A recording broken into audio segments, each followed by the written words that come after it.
But so I always give it like a few minutes and put questions in the chat. Hey, chat, is the sound working? Question mark. Sound working? Question mark.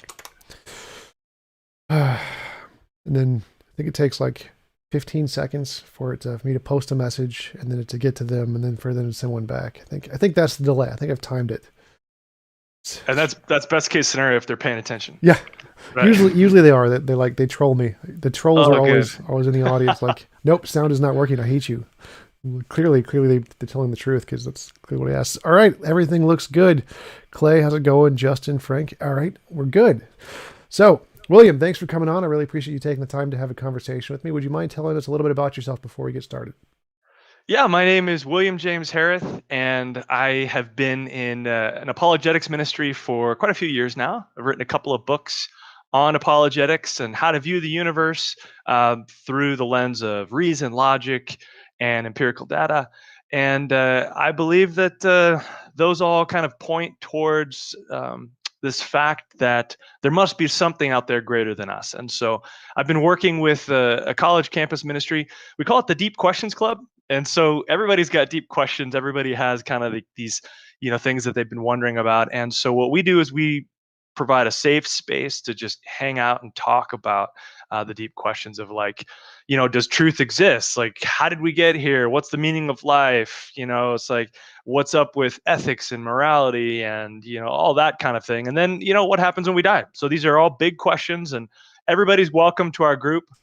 We were meeting at UCLA and Santa Monica College until the March 13th shutdown. And then I moved to Salt Lake City and I was working with some people at the University of Utah here. And then we got a shutdown here. So right now we're not meeting in person anywhere. So that's why we're doing some Zoom meetings and chatting online and trying to keep things going. It's a tough time for everybody who interacts with people face to face. I mean, I don't know what industry is thriving right now that does that. I know. YouTube, pretty much. YouTubers like YouTube. me. There you go. There you go. So where can we connect with this group? Because it's open to everybody. So Yeah, it's open to everybody. We're currently not doing Zoom meetings anymore because we've realized that when you have a group of people, Zoom just kind of doesn't really have that connection that we have when you're on campus. But my website is Ready Set Question. I love to question everything. So readysetquestion.com. And the name of our group is the Deep Questions Club. awesome. So you mentioned that you said empirical evidence, reason, and logic seem to point to a God, and I, as you can imagine, am an atheist. So I think the opposite. I think that naturalism better explains everything about the world. So could you tell me a little bit about what evidences for empirical evidence and reason and logic do you think indicate the existence of a God? Well, the interesting thing about it is that I don't believe in just any God. I mean, to quote Richard Dawkins, he says that we're all atheists about everyone else's gods, right? He just took it one step further and he has become atheist about the last God. And so with that said is I am not atheist about the last God. And what I mean by the last God is we have to define who we're talking about, right? So I'm talking about the God of the Bible, otherwise known as Jehovah, who represented himself across the prophets, and then also ultimately as Jesus Christ. So I totally affirm the Old Testament and the New Testament of the Judeo-Christian narrative. And so that is the God that I am talking about. I know that we could talk about all the other ones, but I think it's good to define our terms up front because Socrates says that is the beginning of wisdom. Yeah, and I appreciate that. A lot of atheists, I get it in the comments a lot. Why are you talking about this deistic anthropomorphic being that no one knows about? What is the specific one you want to know about? So I really appreciate you No. specifically laying out this is the God you're arguing for. That's a thing many theists don't do. Well, I don't consider myself a theist. I consider myself a follower of Jesus Christ, Cool. who happens to be the creator of the universe. So yeah, what evidence do you think indicates that Jesus is actually a God and not just a human being that existed a few thousand years ago? Well, that's a really good question. People know that Jesus was a real person, that he actually walked on earth about 2,000 years ago. Many historians actually point to his existence. Christian haters, Jewish haters, Greco-Roman historians of their time. I don't think that there's any serious scholar out there right now that denounces the existence of a person who lived 2,000 years ago by the name of Jesus of Nazareth. Well, just So to then, clarify, there are two. There are two serious scholars who do that, and that's about it. yeah. So overwhelmingly, we got, I guess, the other however many thousands of scholars. People point to that. And so I would be really interested to hear what these scholars have to say. But for the most part, I would say that the world is in agreement that not only did Jesus of Nazareth exist, but the teachings that have been attributed to him have been of the highest quality. People say, oh, he's a great teacher. I just don't believe he's God. Or I believe that he was a really great prophet, or he brought a very good moral code. And so then that's the question that I think we all have to be asking as people who are denouncing Christ, or in support of following him and emulating our lives after him, is who was he? And so I think that is the dividing question. And so if he is just a great prophet and a great teacher, then the question you have to ask yourselves is, he said that Moses prophesied about him in the book of Genesis. He also said that he was older than Abraham. Before your ancestor Abraham, I am, is what he said. And that's a really interesting way to use that uh, I am, or to be. He just said I am, meaning there is no ending, there is no beginning. He's the Alpha and the Omega. He was actually speaking that about himself. Another thing is the prophet Isaiah prophesied his birth. Daniel prophesied his arrival. And then Jesus himself affirmed Isaiah's prophecy and also affirmed Daniel's prophecy. And so at that point, what you have to ask yourself is Jesus someone you can just say, well, he was a good teacher, or he was a good prophet? No, I mean, according to what he said, he was either God or he was a lunatic. And so that's the question we have to ask ourselves. Was Jesus a good teacher? No, if he's a lunatic and he's claiming that he's God and all these prophecies point to him, he's got to be nuts. Well, what do you mean by that? Because I think there are many lunatics who are great teachers. Like if you look at specifically Greek philosophers, many of them are crazy, completely nuts, but they were great. Nietzsche was totally nuts, great teacher, great philosopher. Most of the greatest philosophers throughout history have been completely insane. So I don't think those are mutually exclusive. I think you can be a great teacher and not have a good grasp on reality. I forget what's the Freud. Freud is another great example. Completely nuts. Great advancements in psychology that hadn't been seen before. So I don't think there's a conflict between being a good teacher and promoting good ideas that hadn't been seen before and not having a good grasp on reality. And so I think that I grant that Jesus existed for sure. That's the consensus. You're absolutely right. And I think many of his teachings were good in the sense that I don't think any of them were original for the most part. I think they're predated, but I think they were good for the most part. But I don't think that means that he had any claim to actually being a god. And the prophecies, like, I don't think any of the prophecies actually clearly make any kind of prophecy about Jesus in particular. Most of the historical consensus on those is that they're pretty vague. They could apply to billions of different people. They usually apply to other people in the time period that they were made, usually not specifically to Jesus. They don't really seem to indicate anything for the most part from the historians I've talked to. So I don't think they actually, like, if there was a clear prediction that there is a Jesus of Nazareth will be born at this time and this date, and he will do exactly these things, then that would be great. But I don't think any of them say that. They're all pretty vague. So I don't see how any of that is actually evidence of him being a god, not just a crazy teacher like most of the other philosophers throughout history. All right. I totally hear what you're talking about. Yeah, you can't throw the baby out with the bathwater when it comes to somebody's mental health. Obviously, musicians nowadays are the same way. I mean, the lead singer of Stone Temple Pilots recently OD'd from heroin, but he made great music, right? Okay, you can't throw that out. So I agree with you there. But the difference is, I don't believe that. Scott Weiland was teaching that doing heroin was good when it comes to his music, of course, right? And so when it comes to Jesus's craziness, he was teaching that he was God. He told the Pharisees that if they had seen him, then they had seen the Father, and he told them that he was older than Abraham. And so these are points in his teachings that verify why he is who he says he is. And it's not like he did a moral teaching and then over here he said he was crazy busy running down the street, streaking or wiping poo on the wall or something.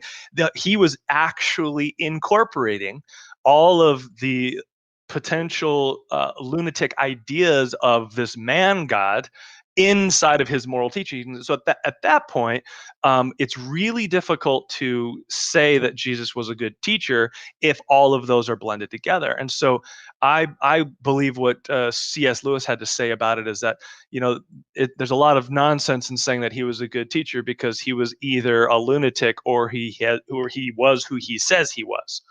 So then the question we have to ask ourselves is, was his deity true? Is that something that we can look into? And so I believe that the authenticity of the Judeo-Christian narrative from Genesis to Revelation is the best evidence that points towards the deity of Christ. And I can give you a couple of examples why. The first one has to do with, if you flip, this is my Bible, it's all torn apart, and I preach at high schools when there's no COVID, so I get these visitors passes, so I always stick them on there. But anyway, if you flip through here, any verse, any location, name, date, place, mountain, kingdom, ruler, river, stream, body of water that is mentioned, they actually exist in real life. People have found the foundation of David's palace. They've found the place where Goliath is from. We know where the early church was when it came to Jesus's life. And so when you look at other scriptures from other religions, like say the Bhagavad Gita, or let's say I live in Salt Lake City now, so let's look at the Book of Mormon. None of these books can verify their locations. And so when you look at any scripture whatsoever, you can go to Google Maps and look it up. If COVID was over and you're able to travel and you had an extra, a couple $1,000, you could go to the Middle East. You could actually look at these sites yourself. Now, that's not definitive proof that all these stories actually took place, but it's actually just one little egg in that basket of supportive proof. I would say another reason why the scriptures are authentic has to do with the fact that most mythological stories build up the heroes in a way that are hero-esque. They're fantastical. But the Bible, I don't know if you've ever read it, but the people that they talk about, it is so embarrassing. It's embarrassing the way that they portray the Jews, how they're turning their back on God, how they go and they worship all these false idols and do all these things that are blatantly against what God has instructed them to do. And they do it time and time again. And then Jesus even told his disciples, Peter, for example, that he was going to deny that he even knew him. And then Peter's like denying Jesus, 3 times within 24 hours, even in front of like a 12-year-old little slave girl. He was just like, no, I didn't know Jesus. And so I just think that the eyewitness testimony and the way that the characters are built in the Bible, there's no way that anybody was trying to paint them in a mythical, heroic light. I mean, these guys were messing up all the time. Sure. So I have read the Bible. I've read it cover to cover twice. But I don't see how the embarrassment factor lends credence to the truth. Like, I don't think the combination of words you use has any more relevance to them being true or not. But I don't see how that actually makes it more likely to be true, the fact that they made embarrassing things while other people made non-embarrassing things. I don't think that makes the story more likely to be true. Like, for example, in mentioning, they do mention many historical places that did exist, for sure. Like, so does Harry Potter. Harry Potter mentions the King's Cross Station, but that doesn't lend credence to any of the other things. And there's many places, because you said the whole Bible. I'm a little perplexed by that, because the scholarly consensus, just like it is that Jesus existed, is that Moses didn't exist, and neither did Abraham or Isaac or Cain or Abel, that pretty much all of the patriarchs and matriarchs of the Old Testament are fictional. That's the consensus about at the same degree as the consensus that Jesus existed. So most of those things didn't occur. We know for certain that there was no global flood. There's not enough water to actually accomplish that anyway. So it seems like there's many things in the Bible that did not occur, places that did not exist, timeline errors where certain cities existed before the people in them. The genealogies don't seem to light up. 900-year-old people couldn't have existed back then. Average age was like 30. So there's lots of factual errors in the Bible that the consensus of historians think didn't happen or didn't exist, just like they think, at the same degree they think Jesus did exist. Well, that's interesting that you said that about the patriarchs because obviously, I don't know if you're familiar with where Abraham ended up buying the land for his grave. He actually went to the Hittites and he asked if he could purchase land. And the Hittites loved Abraham. And they said, "Hey, we just want to give you this land. We want to give you this cave where you can, bury yourself and your family someday." And Abraham was like, "No, no, no. I want to pay for it." So it was in Hebron. It was the field of Machpelah, and right there is actually a cave. And Abraham instructed his servants to bury him in that cave after he died. And then what's interesting is that when he had Isaac and his wife were ended up buried there, and then Jacob and one of his wives were buried there. And if you look at the story of Joseph, he actually asked the Pharaoh if he could take his father's bones back to the field of Machpelah that Abraham bought from the Hittites, and it's actually called the Cave of the Patriarchs. And you can go there on Google Maps right now. You can actually see the grave site. It's been there for a very long time, and I would say most archaeologists affirm that that is something that actually exists. And so I think that's pretty good evidence. But I think one of the questions that I have to ask you, and I ask this to a lot of atheists, is that so making a claim that there is no God, I think deserves supporting evidence. And so I'm making a claim that Jesus Christ is who he says he is, and that the authenticity of Scripture is true. And so what I'm doing is I'm giving little nuggets of evidence, archaeology that they could be true, they could not be true, but I'm actually offering positive evidence in support of what I believe to be true. And so the thing that I've run into with many atheists is that there's actually I don't ever get anything other than discounting the Bible as support that there is no God, like God doesn't exist. And so it really comes down to a head and a heart posture. It's like, well, I don't see that evidence to be valuable, and I don't really want there to be a God. And so therefore, I'm going to rip on the Bible to show that atheism is true. But in reality, that's not giving supportive evidence to atheism. So I guess the question that I have to ask is, I could give you 1,000 different points of why I believe that Jesus is who he says he is and why Scripture is authentic. And sure, you can discount those, but you're never going to be supporting in a positive way your stance that there is no God. So I was just wondering, I just gave you some lines of evidence. I can give you 100 more. Could you give me a couple of lines of evidence that shows that God doesn't exist, that atheism is logical and reasonable with supporting evidence?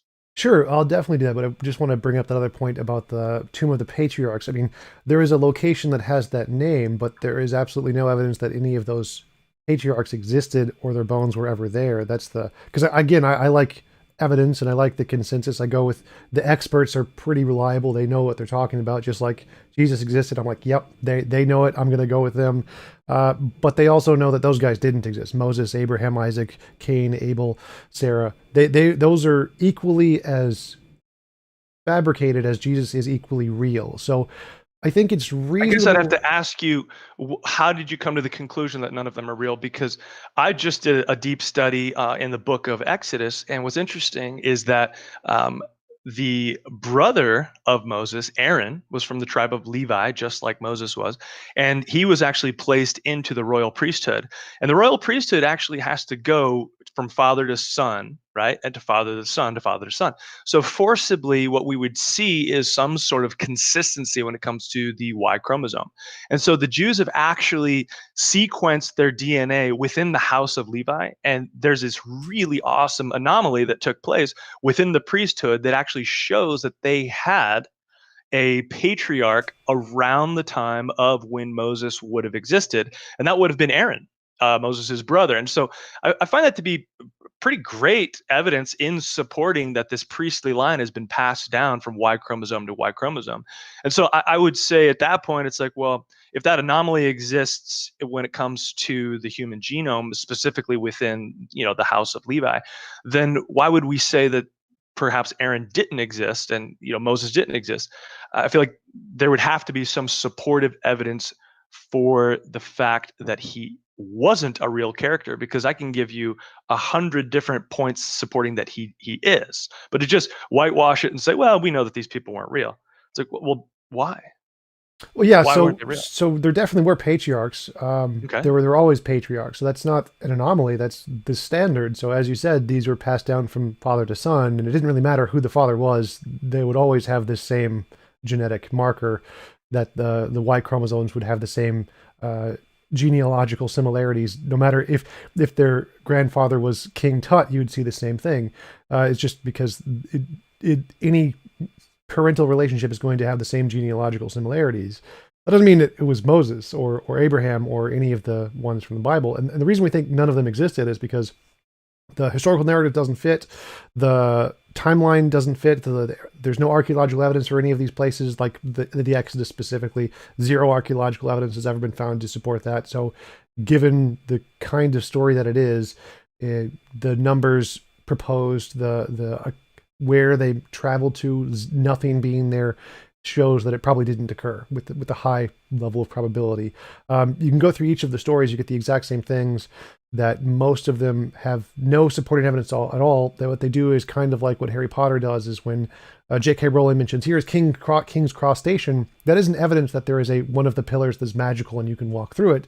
It's just evidence that she used a historical location and then built a story around that, which is exactly what the consensus is about the stories of the patriarchs and matriarchs in the Old Testament. And then there's significant evidence that none of that actually took place. It's pretty conclusively shown to not be real. That's why there's such a strong consensus, because of the lack of evidence of any claims supporting the stories in the first place. Like in the case of those kinds of claims, the lack of evidence is evidence of absence. Like if I say, is there water in this cup, and I show there's no water in it, that's good evidence there's no water. So if you claim that there's a mass exodus that occurred during any time period across a specific route in the Middle East, and you check the route and there's no evidence of any sufficient number of people going through there, that's good evidence it did not occur. So we can conclude at least that one aspect of the Moses story is completely fabricated. And we can go through step by step and show, yeah, all of these seem like they're pretty fabricated. And that's how the experts come to the conclusion, yeah, these didn't occur. But you wanted evidence for why I am an atheist. So my evidence against a God would be that, one, all claims are imaginary until demonstrated otherwise. So if you present no supporting way to differentiate imagination from reality, then whatever you're claiming it to be is automatically imaginary. So it's automatically false. Like if I said a leprechaun knocked over the cup, well, until I can provide some supporting evidence, it's just in my imagination. Or if I said a squirrel knocked over the cup, and again, until I can provide some supporting evidence, that's also in my imagination. So any hypothesis starts as imaginary until you provide some supporting evidence. Some positive evidence against a God, specifically the Christian God, would be the problem of suffering, would be the best one I like to go to. If there was an all-good, all-powerful God, then he could have created a world that was morally better than this one. And the fact that he didn't means he's either not powerful enough to do it, or he's not moral. He's just immoral because he created an immoral world. And it's pretty easy to demonstrate this. All he would have had to have done is add one extra law of physics, which is, it is physically impossible for any one person to force any other to do anything they don't consent to. That's the one law he could have added. So we'd have everything about humans would be the same. You still have free will, you still have sin, you still have desires and lying and all those things. But you add one law of physics, which is it's physically impossible for any person to force another to do anything they don't consent to. And you get a universe that is infinitely more moral than this one. And so the fact that a God did not do that shows that either it's not powerful enough, not good enough, or apathetic and doesn't really care. And so I believe in objective morality, like most philosophers. And so since we do know there is an objective moral standard, which I am basing this off of, and since God did not adhere to that, did not try to achieve the highest moral standard that he could have, then he must not be moral. He must be an immoral God, or doesn't exist, or is not powerful. Well, I'm glad that you believe in objective morality. That's great. I think we would have to agree that you and I, we both agree on objective morality. I would say that we'd have to agree on the fact that I have a basis and a source for where objective morality comes from, and you have to claim that there is no source for objective morality. Well, I would definitely disagree there. Okay, so where do you find your source for objective morality? I'm moral realism is the majority in philosophy of professional philosophers. I am what's called a moral naturalist. So I think morality is a higher order emergent property in nature. It's easy way to think of it is a law of nature like gravity.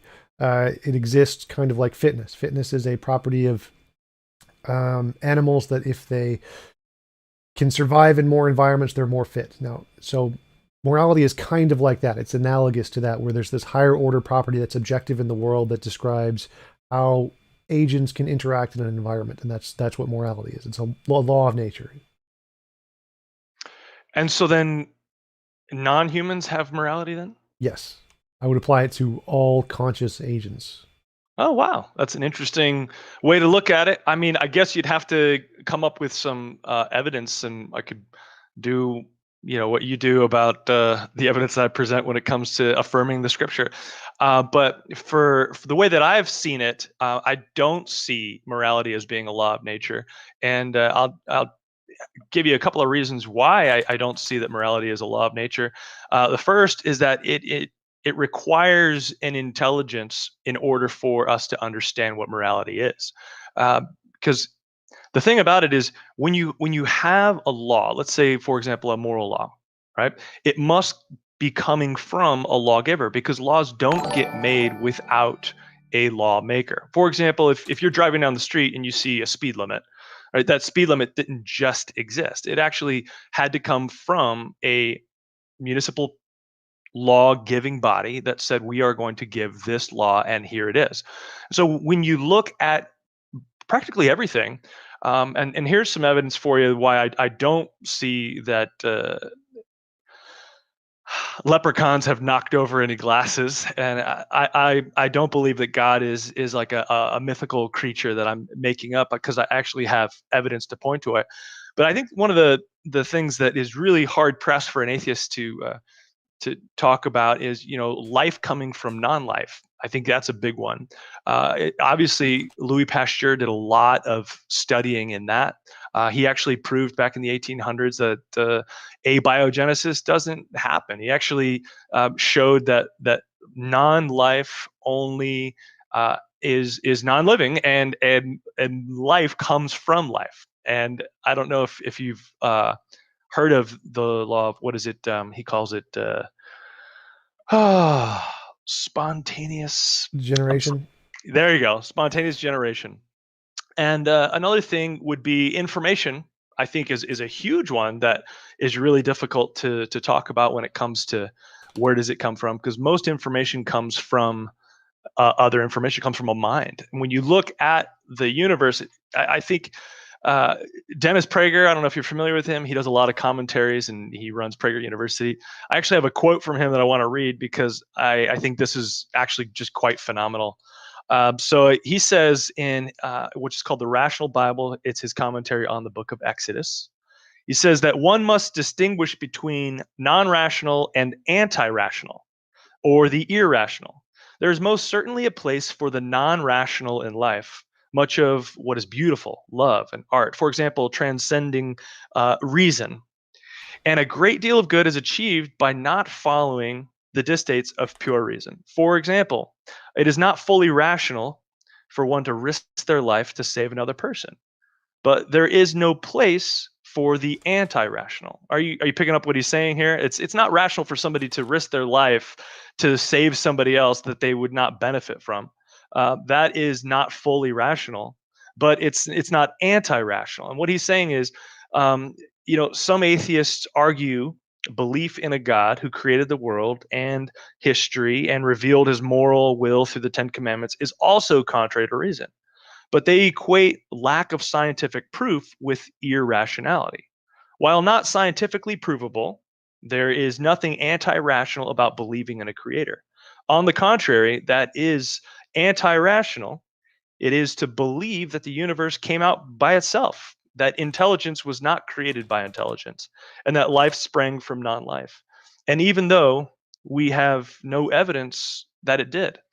And so, what we have to look at is, what is the most rational way to look at the universe. So when we see something that is living, we're not going to rationally say that it came from something that was not living.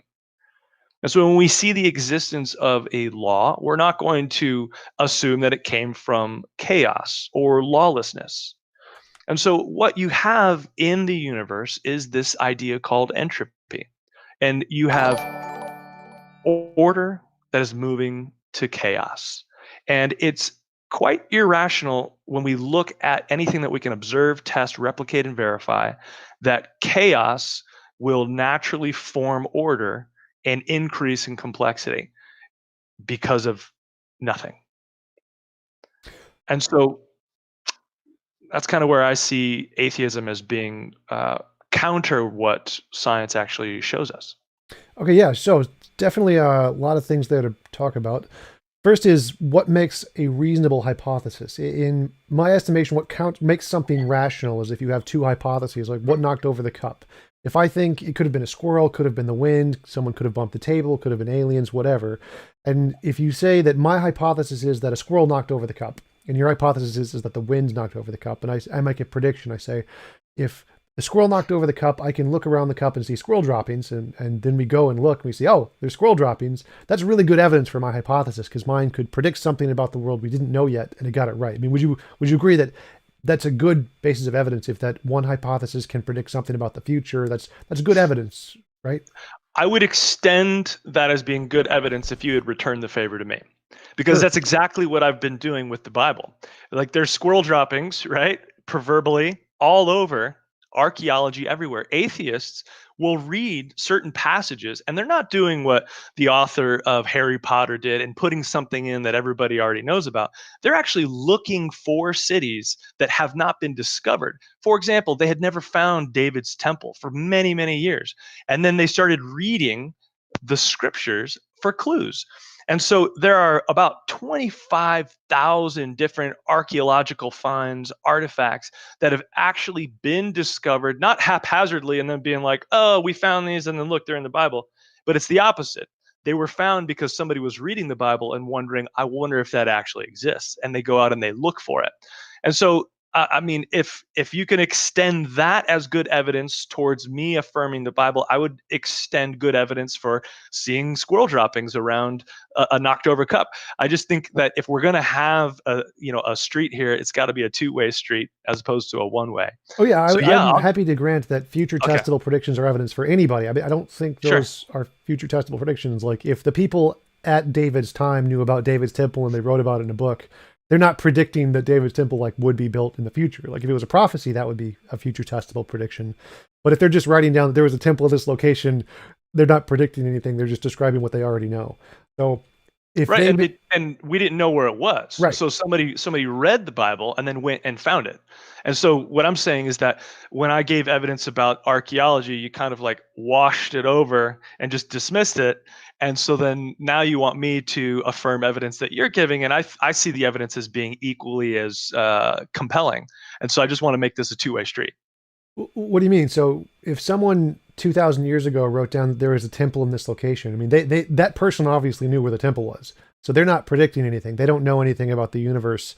They're not like teaching anything about the universe that people didn't know at the time. Everyone already knew there is a temple there. We can literally see it. But if they made a prediction like there will be a temple built here in 1,000 years, and they get that right, that would be good. That would be giving us new information about the universe that we didn't know yet. Right. So, well, we can go into fulfilled prophecies because there's over 300 fulfilled for actually Jesus of Nazareth himself. And actually, one of them was about a temple and a timeline is very, very precise. Yes. We can talk about that later. But let's go back to your squirrel droppings. Oh, right. So that's the claim I'm making, is that if you're making a future prediction like prophecy, that would count as evidence. I totally count that as evidence. If there are actually fulfilled prophecies, yes, that would be as evidence for the Christian God under my perspective. I don't think writing about a temple counts as a fulfilled prophecy, because it has to be something about the future, something we don't know yet, and they already knew the temple was there. So that's the difference. I think maybe the misunderstanding here is I'm not talking about a prophecy when it comes to the temple being recorded in the Bible. What I'm saying is that the authenticity of the stories, the authenticity of David actually existing, the authenticity of him actually having a temple not being discovered until I believe 2018 is when they found his temple, and it was because they were reading scriptures and they read it in a new fresh light and thought, oh, this is actually on the other side of Jerusalem. So they started digging there and they found it. And so you made an erroneous connection between the author of Harry Potter saying, "Oh, well, she's writing about something that actually exists," because well, so that means the magical whatever it is. I've never read Harry Potter is true. No, what I'm saying is that everybody knows that those things in Harry Potter exist already. They're not looking for them. What I'm saying is that when something is in here and we don't know where it is, if somebody goes out and looks for it and finds that, then that would affirm what the Bible is actually saying in the fact that those stories, when it comes to names, dates, places, or the archaeological finds, were indeed actually true. And the people that were in those stories probably existed. And so there wouldn't be a very strong evidence to say, oh, well, since archaeologists have been discovering all of this thing, we've even found, what is it? I think it's the Tel Dan stele, which is basically like a large uh, marble slab, and it actually talks about David as a king. And so these are just really cool things that we're finding that keep affirming the narrative. And so archaeology, I think, is a slam dunk when it comes to uh, a lot of these stories actually existing. Now, if you attribute all of the divine nature that took place in the stories, now that's a different question. That's a completely different question. But I think the fact that we found Goliath's hometown, we know where David's palace was. People have mentioned him. I would venture to say that the story of David and Goliath probably happened. All the miraculous stuff, though, then that would be a different question. But I would say that the names, dates, places, and people are pretty solid. Oh yeah, for David, for sure. I totally agree. David, there's lots of evidence David existed. So yeah, the evidence of his temple and those things, definitely evidence he existed. Those don't exist for Moses or Abraham or Isaac or Cain or Abel. Definitely there's lots of characters in the Bible that are real people for sure. Granted. Mm-hmm. But there are also lots that aren't. So I go with the consensus, and the consensus is absolutely right. David definitely existed, but Moses didn't. So I grant that as evidence for sure. The archaeological evidence of David's temple and the tall steel thing, the tall tablet mentioned him. Yep, absolutely evidence he existed for sure. I totally grant that. Great.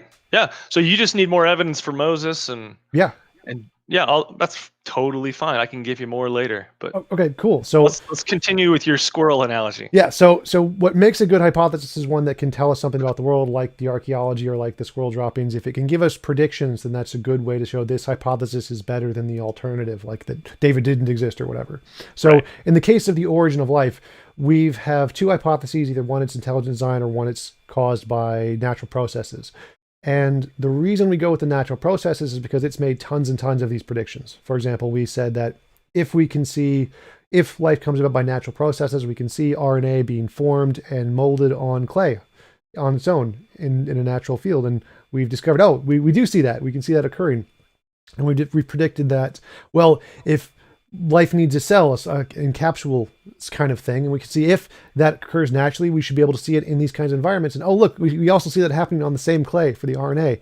And we think that, well, if we need life coming from non-life, we need some single-celled organisms going to multicellular organisms, so it needs to happen in some kind of a natural environment. Oh, look, we see that in algae. We've seen it in a lab where life can go from single-celled to multicellular organisms.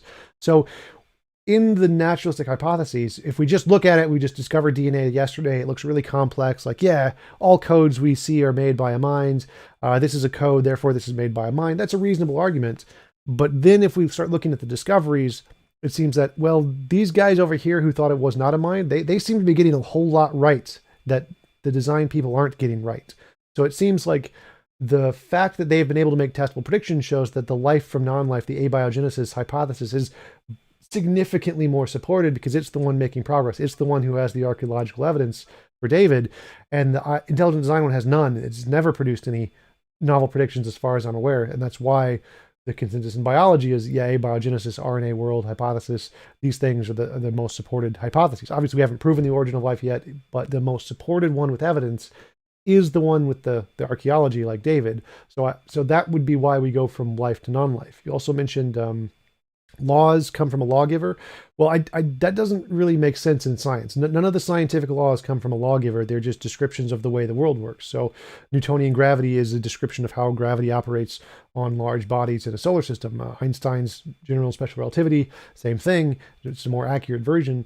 The laws of thermodynamics, those weren't made by a person. Those were descriptions of how energy transfers through a system. Like, none of the laws of science are made by people. They're just things that describe reality. Laws made up by man obviously are made up by people. Laws from a judge, or you give a speed sign example. Yeah, those are definitely man-made, and those are subjective, non-objective laws. All of the objective laws are not made by minds. They're just part of reality. And so when I say morality is like a law of nature, I think it's an objective law like gravity. It applies to everything, everywhere, all across the universe. It's not like a subjective law like human man-made laws where we just say speed limit is 45. You can't go faster than that or you'll get a ticket. So I think morality is more like the objective kinds of laws, like a law of nature, like gravity, not like the subjective kind that humans are made. You mentioned information.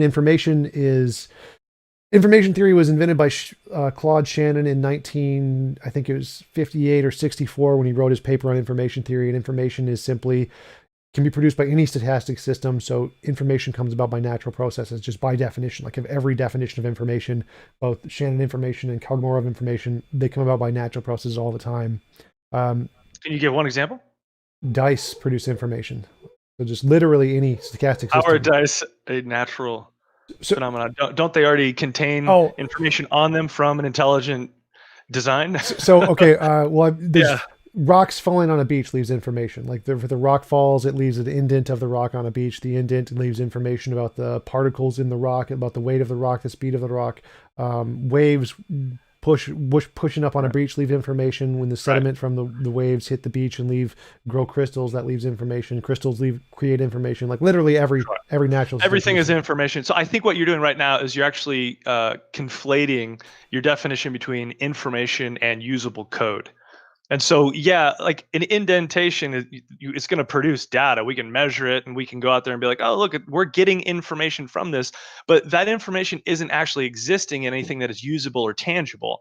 A rock isn't using that information to figure out how deep that hole is. You need a mind to come in and actually measure the indentation that the rock made in order to collect that data. Then what we do is we take that data and then turn that into usable, intelligible information that perhaps an engineer could use if they're building a stone house. And so the thing that you're saying is true. Yeah, there are crystals, there are rocks, there is information that is happening, but none of that information is possible to be turned into coherent data that it is then usable, which becomes the true type of information that leads to code processes that run our entire like biological systems. And so, What do you like, mean by I that? get where you're coming from. So, for example, like the example I gave earlier of RNA building on clay, it takes the building blocks of RNA and forms it on the clay. So it takes the non-information of just the rocks. What takes it? The I've never heard about this study, so like Sure. I think this is fascinating that RNA is being formed on clay. So it takes the proteins, and the proteins bond with a part of the clay, and then they bond together, and it forms the RNA into a usable code. It's into an RNA strip, so that it can then produce more RNA and start to replicate. So it takes the non-information of just the jumbled proteins, and then it folds them into a thing that can then build more stuff. So, but what is it and this thing? I've never heard of clay, this before. The clay is the foundation. It's the blueprint, essentially. It's not like humans made this. It's just a piece of clay. The shape of the clay causes the proteins of the RNA to bind to the clay, and then when they bind to the clay, they build on themselves to create a structure. So the RNA is binding to the clay, and then more RNA molecules bind to the other RNA molecules and build a long strand of RNA that's just forming on the clay. It's like using the clay as like something to lean up against, to attach to. And so it takes this non-information of just the proteins and then combines them together to build the information. Because RNA is a precursor to DNA. RNA is the literally the code that makes other stuff. And so if the RNA then goes from this non-information state to this information state and can then be used to make other RNA molecules, that is literally what you're saying can't occur or doesn't occur naturally. Of information. Well, this sounds like a leprechaun knocking over a glass. What is this even called? what is I don't know the technical terms for it, but Yeah, you could I just mean, you Google. keep saying like it takes the proteins and it forms its and the RNA and then it builds more. It's like I don't even know what you're talking about. It sounds like a mythical thing. Well, I this has mean, been proven in the what's the name lab. of We've literally observed this. So it's there is a Well, piece of there's clay. probably a name for it. We Yes, could there's. probably You could just Google RNA on clay. It'll first thing pops RNA up. on clay. Okay, Yep. I'll have to do my research on this, but I'm gonna say totally debunked right now on this whole thing. Um, Another thing that you haven't proven, and you've made a large claim. You've claimed that um, all laws, natural laws, physical laws, actually don't come from intelligence. And so what evidence do you have for that? Because when I look at all laws, when I look at life, when I look at code, when I look at how the universe works, when it comes to every single situation, everything comes from an intelligence of some kind or life begatting life.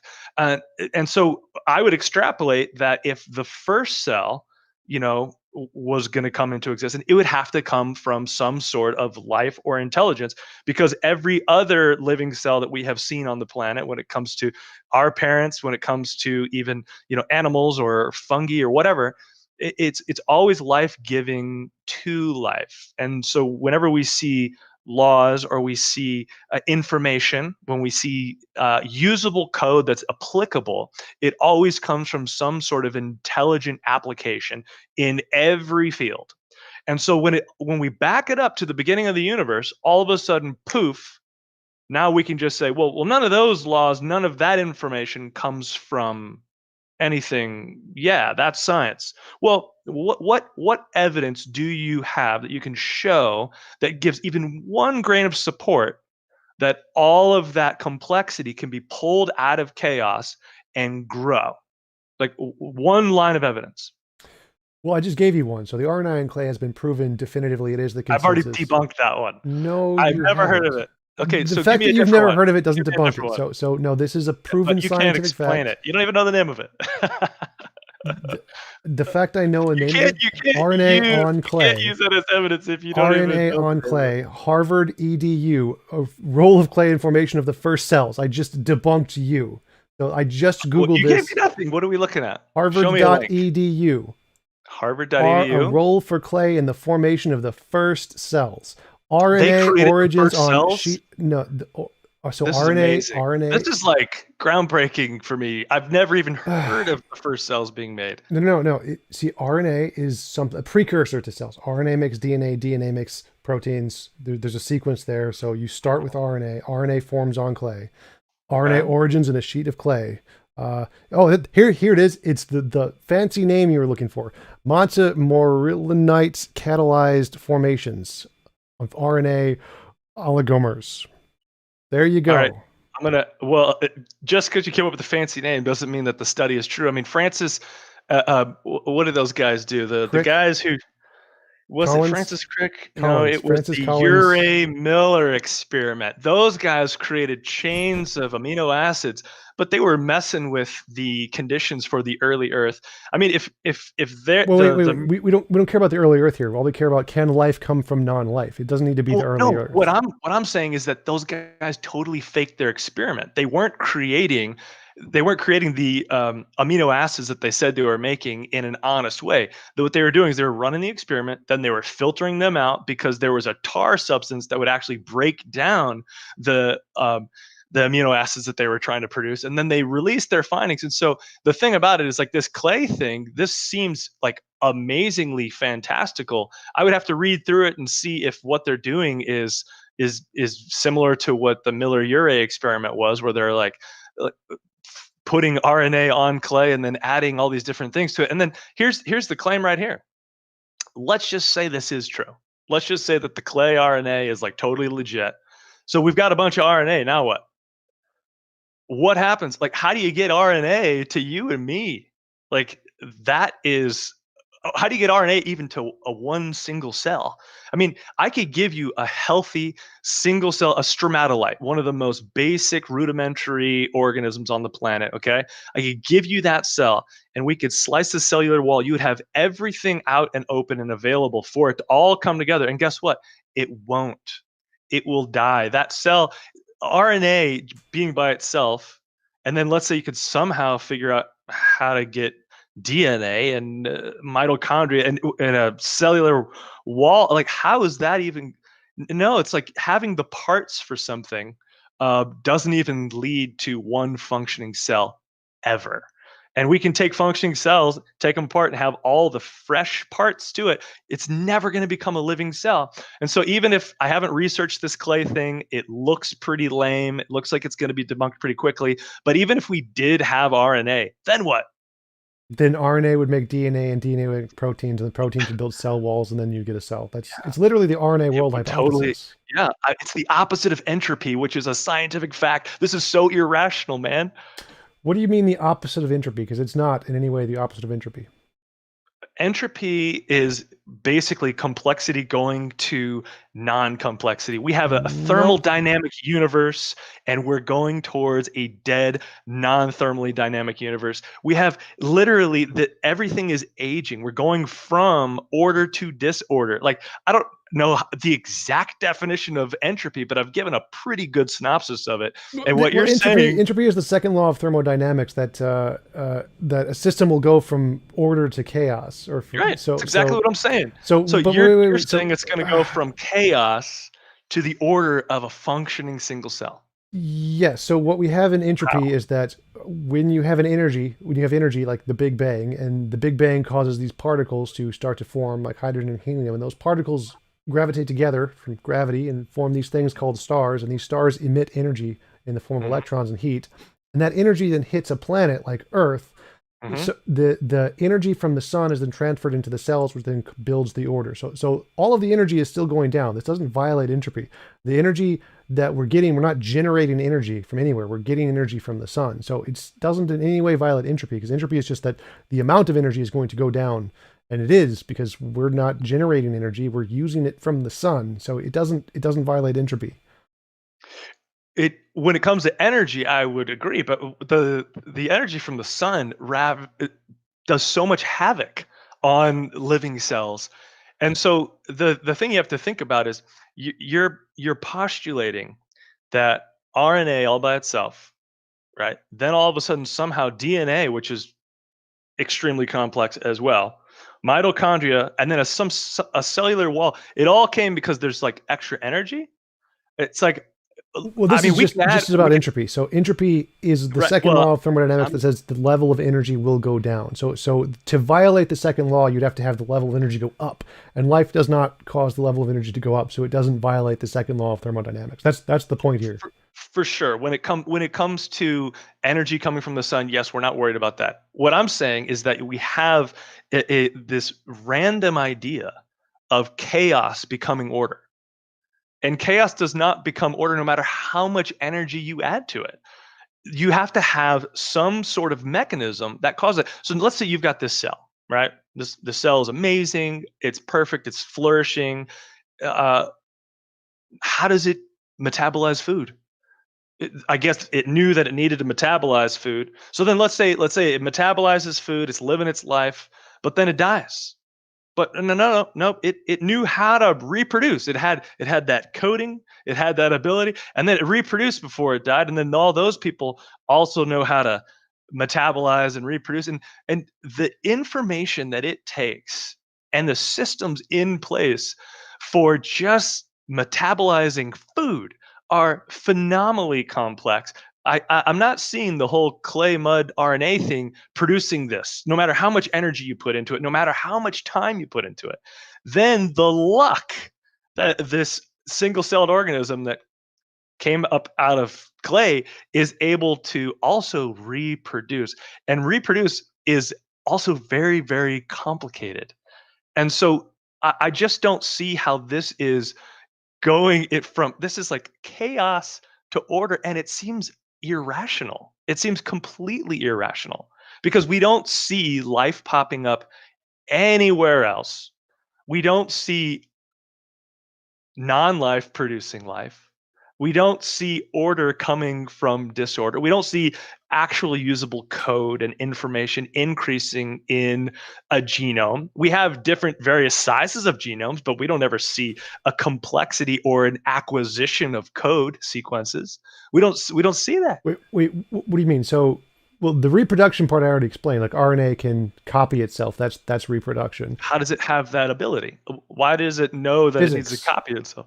So Physics, remember I told you that they bond to the clay and they form right? a shape, and Uh-huh. then other RNA molecules bond to that RNA molecule, and the same thing. It's like they're like magnets. The Mhm. ATCG bond to opposite ATCGs, then they break apart. That's reproduction. So they don't know anything. It's just physics. They physically bond in a specific shape, and then they physically break apart in the same physical shape. Mhm. That's So if it's just that easy and it's just physics, then why is it that Earth is the only planet that we know of that has life? um, Don't you think the universe should just be packed? Like it's the Fermi Paradox, right? Where is everybody? Well, no, I wouldn't think it'd be packed because the Goldilocks zone is actually pretty small. If you take the amount of space that you can actually have life, it's pretty Mhm. small. And given that it takes several billion years for life to evolve to the point where we can generate radio waves, no, we probably wouldn't be able to see life pretty much anywhere for the most But part. the universe is much, much, much older than our. Yes, What were you like 4.7 billion or something? for the I Earth, mean, yes. what? I mean, there could have been a Goldilocks zone that popped up, tens of billions of years ago somewhere else. Not really. Yeah, why not? So I mean, because stars didn't form until I think it was 5 billion years ago, 5 billion years after the Big Bang. So you need the stars to form, and then the stars need to form the planets, and the planets need to form atmospheres, and there's a time frame for that, and so it couldn't have actually happened until within the past 4 billion years is about the max. And given if they did evolve at those points, they would need to develop technology and then start sending radio waves, and then we would need to be able to detect those radio waves. mhm. It's not really that surprising. It's like Neil deGrasse Tyson had this great quote. He said, saying that we haven't discovered life in the universe because of what we've discovered is like taking a glass and dipping it into the ocean and filling it with water and saying, there are no whales in the ocean because there's none in this glass. Like the universe is huge, and our ability to see it is very, very tiny. We don't see that much. We can barely get anywhere in our own galaxy with what we can see, especially with radio waves. So it's not that surprising that we don't see it. And what we do see is that there are thousands and thousands of planets in the Goldilocks zones that probably do have life, which is why we're going there to see them. And we have seen all of the building blocks of life in bacteria on asteroids. So it's pretty reasonable. So yeah, life does evolve all over the place. Like we want to search But there's for just life no in Titan, supporting evidence for it. There's just no supporting evidence that life does evolve. except the fact that we see all of the building blocks for life on asteroids, and we see the different parts of life or what we'd expect to see on life on things like moons on Titan, which is pretty Mhm. close. So we Sure. have tons of supporting evidence actually. It's just we just I've can't go I there. go mountain climbing all the time. I go hiking. I live in Utah now. I'm in California. I went hiking a lot, and I see building blocks for stone houses everywhere. The building blocks for a stone house on a hike mean nothing. What am I going to do? I'm gonna come back there in a billion years, and there's going to be a stone house. So the idea that we have building blocks all over the universe, that we have building blocks on clay and RNA, it doesn't mean that anything is going to be built. It's irrational to think that. Well, if you have a whole bunch of self-reproducing molecules being developed, then yeah, it's Sure. pretty reasonable that you would see something form, and that's kind of the argument. So the self-reproducing molecules are pretty easy to find. They're not too terribly hard. That's the RNA on clay thing. We Hmm. know of these can occur in at least these sets of environments, so it's pretty reasonable to infer they happen in similar environments all across the universe. I don't. If it can happen in this environment here on Earth, then it can happen in the same environment on other planets. That's the evidence. We've done it here, same environment over there. It'll happen over there. Well, I'm not so sure about the whole RNA and clay thing. I haven't studied it, but the whole building block idea does require some sort of system, some sort of information that is played out in a practical, tangible way for things to be built. I mean, when you look at the intricacies of the cell and how proteins are formed, I mean, it is mind blowing how many systems on top of systems are regulatory. And so to say, oh, well, I found a bunch of stones and the building blocks of a house on a hike is about the same thing as saying we've found building blocks for certain things on asteroids or on other planets. Some people believe that there might be liquid water on Mars if we can find it. Like, wow, liquid water. Okay, well, great. That means absolutely nothing. That means that water is an essential for life, but it doesn't mean if we find water, there's going to be life. And so I find the clay RNA like building block idea as being completely unsupported by what else we can see in the world. Nothing arranges itself into complexity. It just doesn't happen, especially biological life. I mean, that's what Louis Pasteur set out to show. I mean, obviously, we're talking a little bit deeper into RNA, but life does not come from non-life, and having building blocks means nothing unless you have a builder to build those blocks together. Right, that's kind of the point of the whole RNA thing. Is that's literally the code. That's literally usable information. That's literally a actual code of DNA. The same thing, literally the same code being made on clay, which then causes it to self-reproduce. So that's literally debunking your argument. And Louis Pasteur said that mice would come out of just fermenting hay. So spontaneous generation isn't really relevant there, because we don't think that mice are going to spontaneously pop out of fermenting hay. Okay, so RNA, DNA, genetic codes are species specific. I have 3.2 billion base pairs in my genome. I'm sure you do as well. We're Homo sapiens. So what species is this RNA that's on this clay? I mean, what I keep hearing that RNA keeps showing up, and it's just so easy for self-replicating molecules to, increase in complexity, but I just don't find that to be supportive evidence. I think the biggest supporting evidence that an atheist has is going through the Bible and saying, "Up, I don't like that about the character of that God. I don't like that about the mythicalness of that miracle. I don't like that about me being called to this spiritual religious life and following Christ." I think it's the biggest evidence that an atheist really has is not supporting evidence. It's actually just discounting things they don't like about all of the supporting evidence for Christianity. What supporting evidence? So again, I go with the consensus of experts in every academic field here. That's my baseline. I go with what the experts actually understand about the evidence. So they're the ones who determine, is this really evidence or is this not evidence, not just random YouTube atheists like myself. So when we're talking about evidence for God. Like, I agree that the God of the Old Testament is clearly immoral based off of all the people he killed. And that, I would say, would be a good argument that he is not a moral God. It wouldn't necessarily be an argument he doesn't exist. Would be evidence he doesn't exist. Unless, why is killing people immoral? I believe in objective morality. It's an involuntary imposition of will, so it is by definition immoral.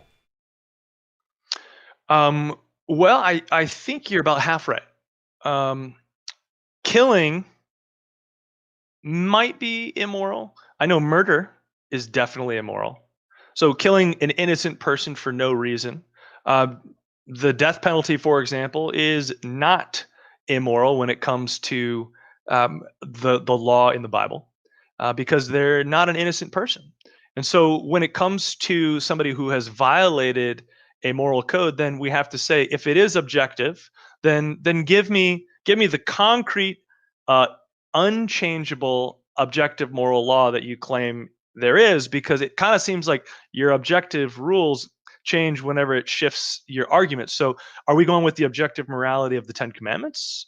Are we going with a different objective morality that everybody could subjectively weigh into? Like, where is your immutable, unchangeable, objective moral law?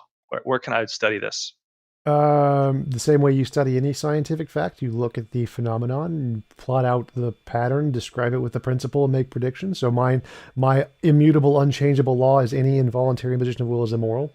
That is always going to be the answer. So I think. How do you test that scientifically? You said it's it.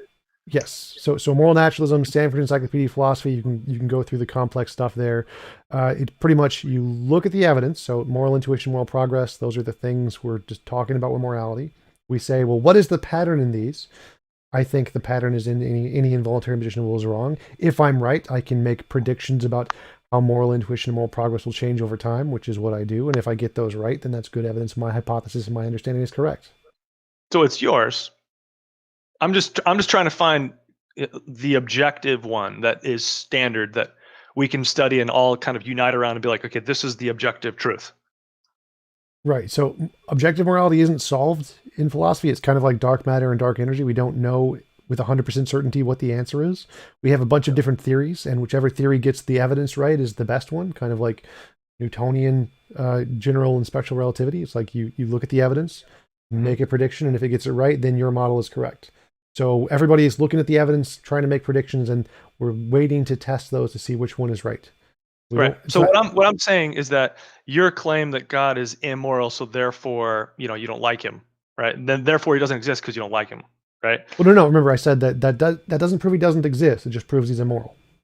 Okay. So immoral according to your standard. Yes, right? drowning babies is immoral. God drowned babies. God is immoral. Right. Well, that's your standard of morality. Yep. And so when you place your standard of morality, right, against anyone, what you're doing is you are becoming God. You are becoming the judge and the jury and the executioner. You're saying what is bad and what is immoral. Right? No. So That's again, what you just said. No. So it's like you just claimed that drowning babies is immoral according to yes. your moral standard, and so therefore God is bad because he drowned babies. So again, this is like a scientific law. It's like Newton had a theory of gravity, Einstein had a theory of gravity, but they weren't their subjective theory. They're referring to something in reality. We test these against reality. It's not like Einstein's theory of general relativity is subjective and it's just his opinion. Like, no, it's a thing that he's claiming about reality. It's a thing that exists in reality, independent of any mind. Do you believe in global warming? Yes. So then drowning babies would be morally good. We need to get rid of the carbon producers. No. So how do you scientifically test that drowning babies is morally wrong? How do you look at the evidence of moral intuition, moral progress, you plot out the evidence, you make a principle, and you make a prediction of where it's going to be in, say, 1,000 years. That would be okay. So how do you justify the Holocaust? I don't. It's immoral. But it wasn't immoral at the time. It was always immoral. It's always immoral. So it was always immoral. Yep. So according to what standard? That any involuntary imposition of will is immoral. Any involuntary imposition yes. of someone else's will is immoral. Yes. So being born is immoral. No. That's that. Well, by your definition, I did not will myself to be born. I did not want to be born. That was immoral of my mother. So if you did not want to be born and then she birthed you, yes, that would be an imposition. I don't think you had that desire. I did not ask. Well, so an imposition is when you will something and someone stops you from getting it. Essentially, it's not like your will being created was not an imposition. So the United States government and the Allies defeating Hitler was immoral. No, it was the least immoral action. So it's the so he wanted to continue ruling. That was his will, and we imposed upon his will in order to protect the other wills. So then there's a sliding scale of kind of like no. So to clarify here, it's like putting people in prison is immoral. Like if we could not do it, that would be good. But we have to do that to protect the greater harm that would be caused if we didn't put them in prison. So there's an option here. We greater harm thing. Yes. So we do one slightly immoral action by putting people in prison to prevent the greater immoral action of the people dying if we don't put them in prison. But we do know that there's a better option there. Like if we were a god and had all powerful or whatever, we could just essentially give everyone a personal force field and then we wouldn't need to put them in prison anymore. And so we wouldn't do so. So we can know that it's not the objectively moral thing to do to put people in prison or to essentially kill Hitler or whatever. The objectively moral thing to do would be to give everyone a personal force field so that Hitler couldn't hurt them. Because if Hitler couldn't hurt anybody, we wouldn't need to kill him or put him in prison anymore. So obviously, killing him isn't the moral thing to do. It's just the thing we have to do based off of our limitations. The moral thing to do would just be to give everyone a personal force field. So there's no sliding scale there. How do you come to that conclusion that the moral thing to do would be to give everybody a personal force field? That doesn't seem very objective. Uh, what do you mean that's not objective? So the objective thing to do is the action that causes the least involuntary imposition of will. If we can give everyone their own personal force field and make it impossible for any person to impose on their will, that would do that. Whereas opposed to if we put Hitler in prison or kill him, that's an imposition on his will. So that would be worse than giving everyone a personal force field, which has no imposition of will. And then we'd have a bunch of losers on this planet. You probably don't have kids. Do you have kids? No. Okay, so I impose my will onto my children constantly because kids are dumb. They will sit around and eat candy all day. They will run into the street and get hit by a car, and the car isn't trying to impose their will. I need to impose my will upon my children on a regular basis in order for them to grow in character so they're not losers or idiots or they don't kill themselves. So this whole idea of this personal force field where nobody can impose their will upon another person is absolutely false. Our society would fall apart. And there's no objective truth to this whatsoever. I would go as far as to say that we need good people to actually impose their wills upon other people who haven't figured things out yet to help them along the way to build their character so that they could be a decent human being. And so I just think that it's impossible to raise a child. It's impossible for you to even be raised without your will being positively imposed upon in a way that actually improved your life. And I could probably name 1,000 times when I imposed my will on my kids that was 100% beneficial and totally not immoral. I would think that's kind of easy to disprove. So, for example, if we lived in a world where no one could be harmed, like if you couldn't be run over by a car, then there's no reason to stop your kids from running into the street. This is totally not an objective standard because anytime I say something, you add another thing. And so it's like, okay, your first definition was we can't impose on somebody's will. The same definition, like, always the same right. definition. It's always, yeah, but that definition doesn't work. So then you had to add, well, you have to look at the greater good. That's the same definition. So, for example, if you have two options, like the trolley problem, where you can have a train run over one person or 5 people, both of those are immoral. They're still immoral, but you pick the one with the less one because it's pragmatic. It's still immoral. It's just less immoral than the other one. Accidents are immoral. Like just any harm happening at all is just immoral. Yes, a better world would be one where that doesn't happen. And no accidents. Possible. Yes.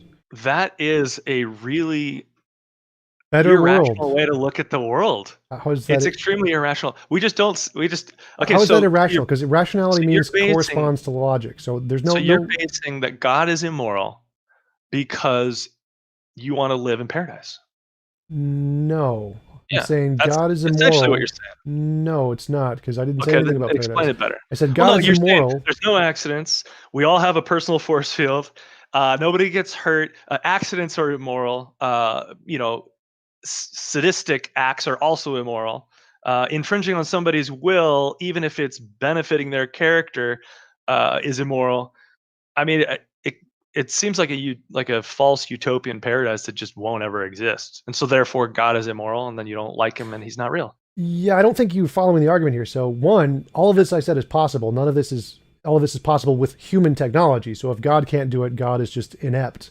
Secondly, nothing I said is illogical. I mean, illogic means there's a logical contradiction, like a square circle. Nothing I said is illogical. So whether or not it's what we can do today in today's world doesn't make it not objective. Like the objective speed of light is the speed of light. Whether or not we can actually travel at it makes no difference at all.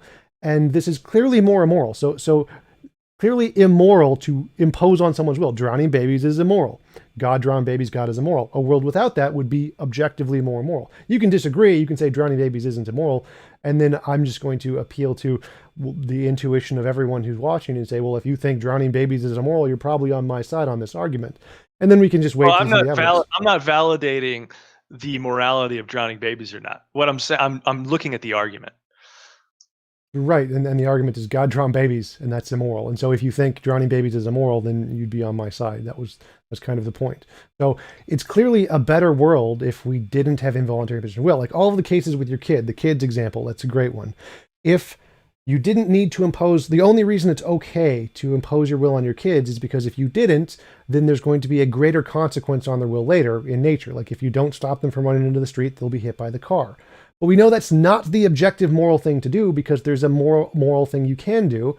If we lived in a world where it's not possible for them to be hit by a car, well, then you don't need to stop them from running into the street anymore. So all of those examples of you imposing your will on your kid are only pragmatic. They're not moral. There's something you need to do, the lesser immoral action, to prevent a greater immoral later, like putting someone in prison. It's not the good thing to do. It's just the best you can do given your limitations. The best moral thing to do would be make it so that we live in a world where it's physically impossible to impose on someone else's will if they don't consent to it. And that doesn't make it a utopia, because you can still consent to it. You can still consent to being hurt if you want to. You can consent to playing hard video games that give you pain. You can consent to being punched if you want. So it doesn't get rid of those things. It just makes them consensual only. And secondly, again, this is possible. Like, once we gain enough technology, we will be able to do this here on Earth. So I don't know why you think it's irrational. Well, you know what? I do have to say, I do agree with you that there is a desire that we all have to live in a world like that. And, to not have cars driving by, not imposing on people's wills, to have kind of this utopian society. We all long for this. And I think what you're really doing is you're longing for the Garden of Eden before the fall. And so, like, if we could make the Garden of Eden without that pesky tree of knowledge of good and evil, then that would be exactly what you're explaining, because there'd be no reason for trucks, because we wouldn't need to be shipping our food. We could just be eating off of trees, and no trucks would be driving by where I'd have to impose my will upon my kid, because there'd be no accidents. And the reason why you have that desire is the same reason why people have been striving for paradise, been striving all of human history. We've all been looking for that perfection, that paradise that we want. And I think the most accurate description of the human heart is what is described in the Bible. We all are longing for paradise lost. We all know that there's something wrong with death. We all know that there's something wrong with accidents and morality. We all have this code that has been written on our hearts that we might not be able to all objectively describe it the same way, obviously, but it says in Jeremiah that God has written the laws of God on our hearts. And so we do have this objective morality, this objective desire to live in a utopia. And I think that's the basis of the gospel, is that we lost that due to the fact that we do impose our will on other people. We do think that our way is the right way. And when we choose to go our way, we're actually going against what is the way that we are created to be. And so Jesus said, I am the way, the truth, and the life. He said, follow me. So sin isn't this like mysterious, religious, philosophical idea. Sin is basically just saying, my will be done instead of thy will be done. And so that's why the world has crumbled. When you look at people who have decided to put their life into making a better society, like communism, for example, there's not a single example of communism obtaining their utopian society. It always crumbles. Why? Because you can't get rid of the broken human condition in a utopia. So we could have technology in the future someday that can help us with this stuff, but you're never going to be able to help us with our broken hearts and our broken conditions. And that's the cool thing about the gospel, is that Jesus says, hey, listen, I created the universe. I created you with intention, and I know you have these longings. And someday I'm going to come back with a new Jerusalem. And guess what? There's not even going to be a temple in the new Jerusalem. Because people's hearts are going to be focused on God. We won't need a penal system. We won't need any type of law enforcement, because Jesus will come back and he will be the king, and he will rule and reign in our hearts, and we won't impose on other people, and we will be living in that utopia we all desire. And that's the hope. That's the good news. Like, the gospel is good news. And so, yeah, we can come up with all these reasons why we don't want God, or we want to be atheists, want to deny his existence, but all of our desires are all the same. Like, if you and I sat down and we talked about the desires that we want for our life, for the future, for morality, we'd probably come up with some of the same stuff. Except I wouldn't, our sources would be different. Well, I don't know if I would agree with that. I think lots of people have lots of different definitions of what they find pleasurable. But my contention here is that, so there's two models. You have a model of what counts as we agree there's objective morality. We agree on that. Well, we haven't actually. You say you agree of objective morality, but your morality is very slippery. No. I can't study your objective morality. I could give you my Yes. objective morality right here. No, you can't actually It's, study mine objective. I've written it in a book, which is far better than the Bible, and that's the point I'm making here. well, So, no, but that's your idea of objective morality. It's subjective to you. It's not right, and you have your objective. subjective idea of what you think morality is in the Bible, and this is Oh the no, point here. Wait. So no, this is the I'm, point here. We're I would trying say to the figure Ten out. Commandments So are the so ultimate. we're trying to figure out which one is actually correct. So you have an opinion, I have an opinion. Which one is better? Your God drowns millions of babies. I say that's wrong. Your God kills people, turns them into salt for looking in the wrong direction. I say that's wrong. So if we're looking at the evidence of, well, if we take these actions, which ones are right, which ones are wrong, it seems mine gets it right more often than yours. So mine's more likely to be the objective basis than yours. That's the claim here. So because mine actually gets the answer right and actually does describe what the objective utopia would be like, and yours does not, then mine is actually more likely to be objective. Mine has more evidence than yours. That's the claim. So I didn't hear any evidence for yours. I heard a lot of things you don't like about mine, and I could go into all those things. But what is one piece of supporting evidence for yours? Drowning babies is objectively immoral. So if No, no, I'm no. So now you're ripping on something you don't like about the Bible, and we haven't even talked about which verse that is, and even if that was the context that we're talking about. So give me one supporting evidence.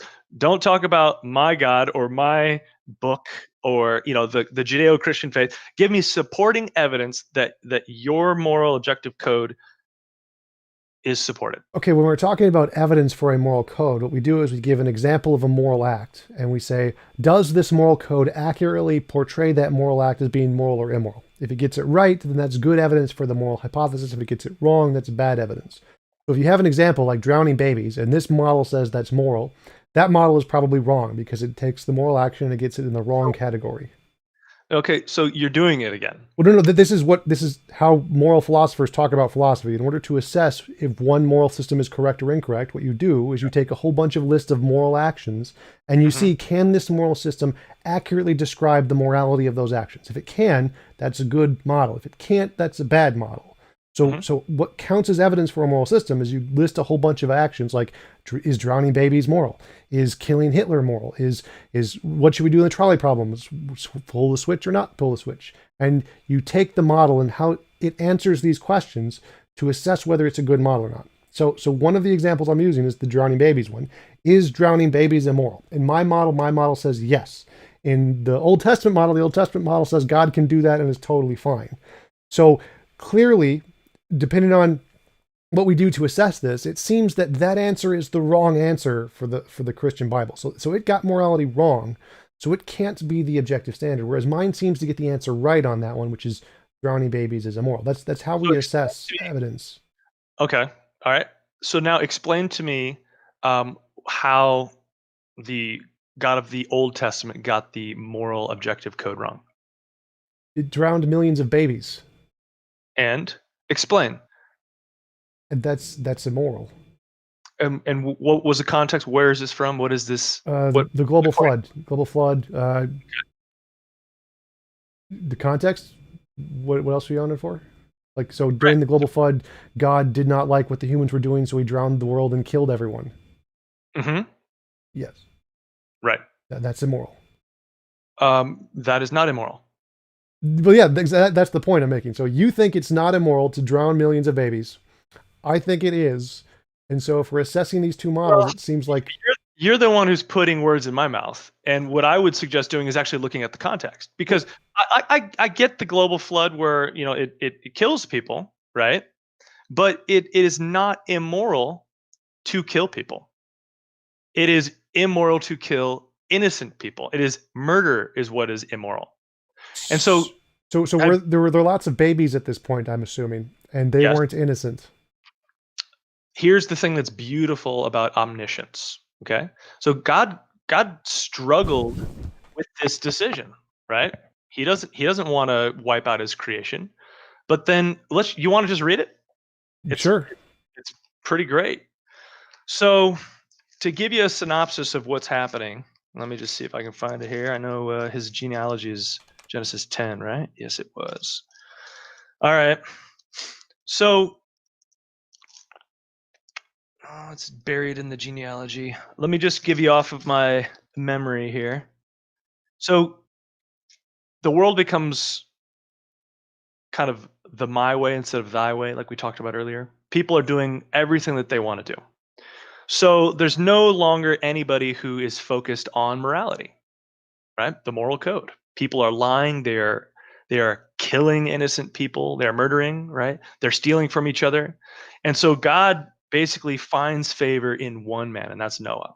Okay. And he says that he wants to start over and he's going to use Noah. So for 100 years, Noah is preaching and teaching to these people.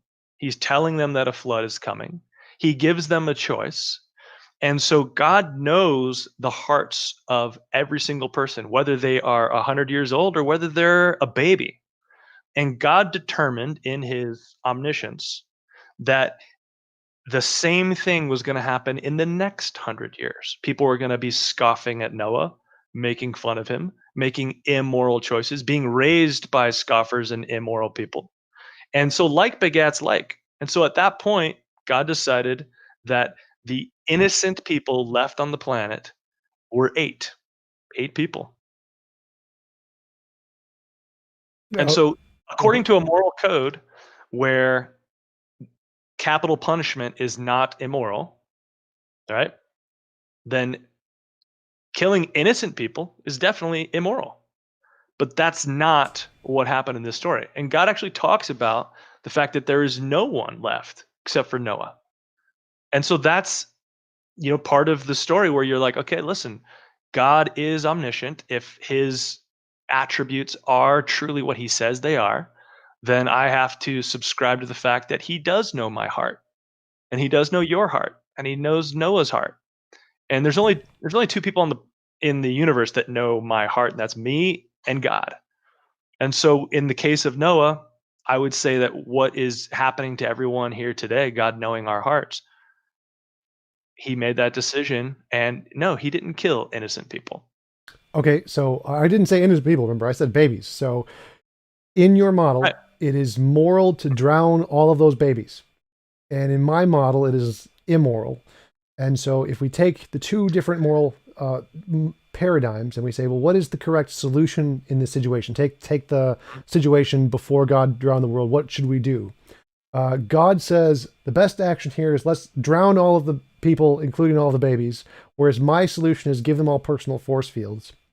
It seems like mine is less immoral than God's here. It seems like Well, no, because the personal force fields would have been protecting these people whose hearts and minds are depraved, and they're going to grow up into adults that are evil and infringing on people's wills. That's what God says. Like, there is no one left. And so, whether or not, so I was innocent as a baby. I never committed any sins whatsoever. But as soon as I got old enough, guess what I started doing? I started making choices of my own. And I sinned. I went my own way. And so either way, I mean, okay, according to your model, would it be okay to kill Hitler as a baby? no, Why not? because he is a It would have will. saved a ton of Jews. And so according to your model, it would have been better for him to have been killed as a baby. No, no. Again, so I think the best option is give everyone personal force fields. So it's physically impossible for Hitler to force anyone to do anything they don't consent to. So that's the moral solution. The moral solution is make it physically impossible for any person to be able to force any other person to do something they don't consent to. So you could let Hitler live, and he would never be able to hurt anybody. They all have a personal force field. That's the moral solution. So, This is so silly. This is silly, man. Like, it's okay, you're coming up with like personal force fields, and that's just not where the world is. yeah, yeah, That's not. God's all powerful. He could have done this. This shouldn't Yeah, be but God doesn't like that idea. That's not what he did. He didn't call you, and he didn't do it that way. He did it right. the way that he did, and he justified it, and he has a reason for it. You just don't like it. Exactly. So that's Yeah. the point, So is that we let me compare say the this. two I models. don't like paying taxes. I don't like working hard and giving to my government, but that doesn't mean the government doesn't exist. And so you're using the same exact argument. There are things in the Bible that you don't like. And so then you're like, well, therefore, that's not the way that I would have done it. I would have given personal force fields. And so therefore I'm an atheist. God's not real. It's like, dude, there's so many things in the Bible that I don't like. I don't like it at all. Doesn't mean that the Bible isn't real and God isn't who he says he is. Do you think I Remember, really like, do you think I like being generous? Do you think I like turning the other cheek? Do you think I like loving my enemies? These are all things that I have to learn to do. I don't like it.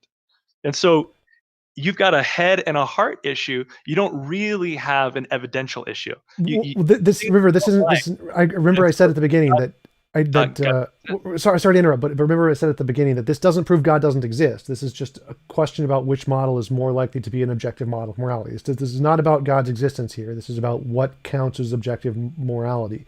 So, mhm. in my model, there is a better option in this scenario of the global flood that God did not do, and it seems like if anyone who would agree with my model, that would, or who would agree that there was a better option that God did not do, would see that, well, that's can't be objective morality, because drowning millions of babies, clearly not the best option.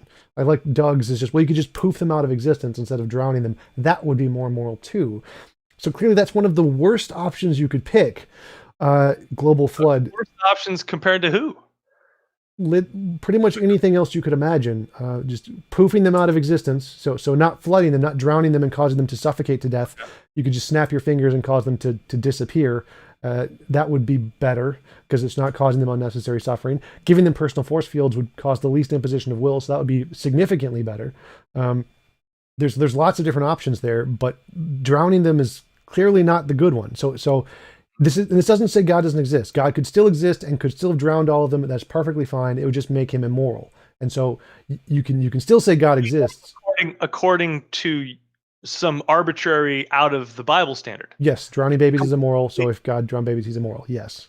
So what you're doing is you're making a definition of morality that is outside of God's definition Yes. and applying it to him. Yes. And so it's not objective then. So you have a subjective morality. Well, no, what makes it objective is if it corresponds to reality. So I've made up a definition, like Einstein made up general relativity, and then if it Right. responds to reality, then it's objective. That's what makes it objective. So Mhm. if you think a God exists and you think he is the basis of objective morality, and I think something else is the basis of objective morality, like a law of nature, what proves us right is whichever one is correct. Like which one actually exists is what would determine. So you're creating a fallacy. So What fallacy? whatever is right is proven right is the one that is correct. But Yeah. then you're using your own subjective morality to prove which one is correct. And so what I'm saying is that let's make this a two-way street. Let's look at the morality of God on something that I believe is the objective morality of truth, right?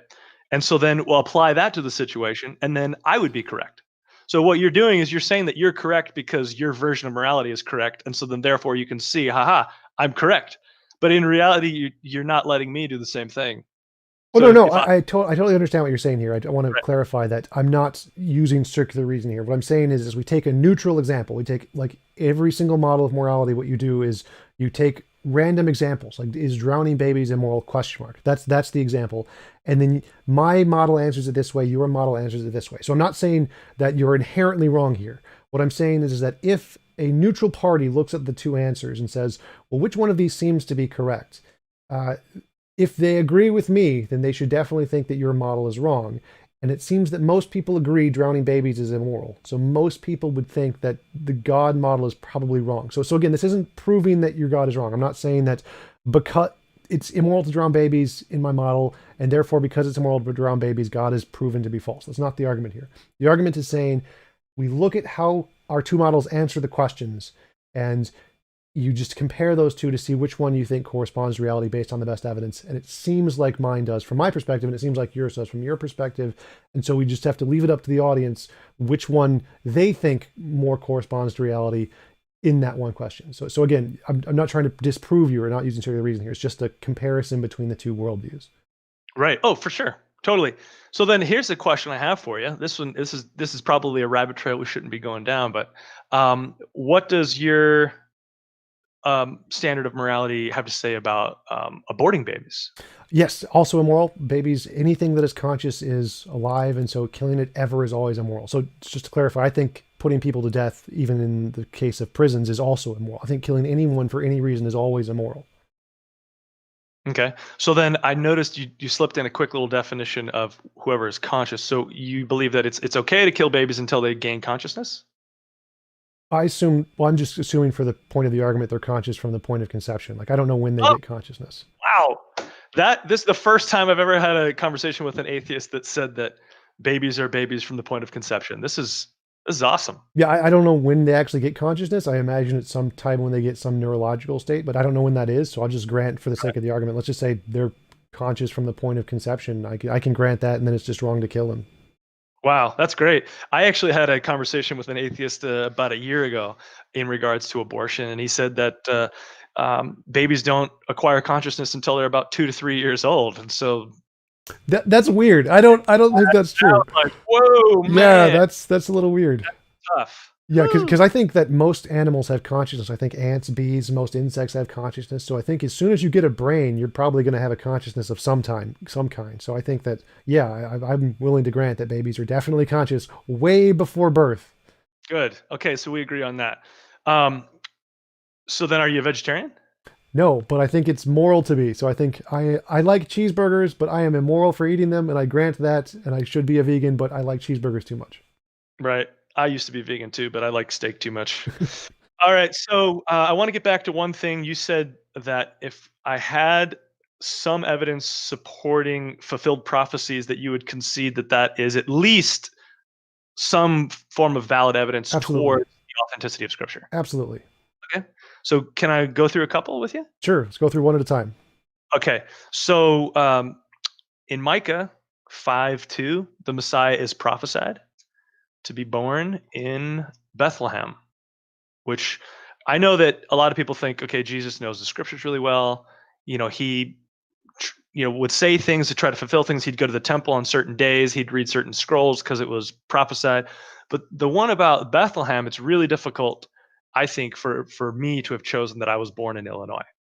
And so for a prophet to say, hey, this guy is going to be born in a town called Bethlehem, I think that's pretty good evidence. And most scholars would believe that Jesus was, in fact, born in Bethlehem because of the Roman census that he was traveling there. His parents were traveling there for. That's Well, a few one. things. So the Roman census, I think, was fabricated. I don't think it actually happened. I'm pretty sure that's the historical consensus. There was no consensus. No one had ever done a consensus like that before. There's no reason to do one. I think that's all fabricated just to make it look like he was. But could you actually read the Micah? I think it's like 5 something. Micah 5:2. Yeah. Yeah, let me look it up here for you.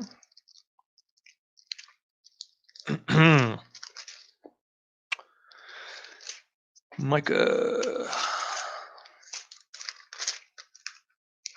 I should have bookmarked it. There it is.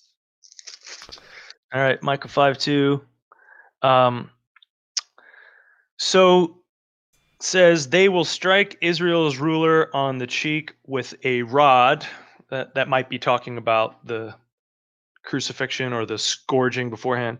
But you, Bethlehem, Ephrathah, though you are small among the clans of Judah, out of you will come for me one who will be ruler over Israel, whose origins are from of old, who is from ancient times. And so it's not talking about a regular person here.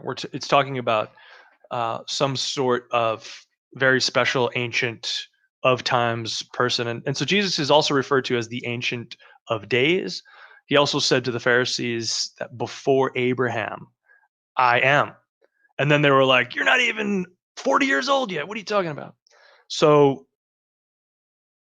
yeah, Jesus claims to be the author and finisher of the faith, the Alpha and the Omega, the beginning, the end, the creator of the universe. And then here he is being born in Bethlehem, and there's this really interesting description of it before. I don't remember when Micah lived. It was probably a couple hundred years or so beforehand. That's a good question.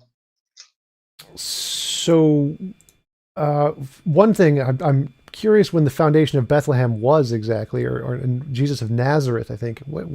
Why is there a distinction between Nazareth and Bethlehem? Well, when you look into the historicity, it seems like a lot of these stories don't actually seem to line up. What happened is that people added in things and changed things to make them line up that aren't actually historical. So that prophecy doesn't actually seem to say much other than there's going to be a really powerful person that's going to be born in Bethlehem.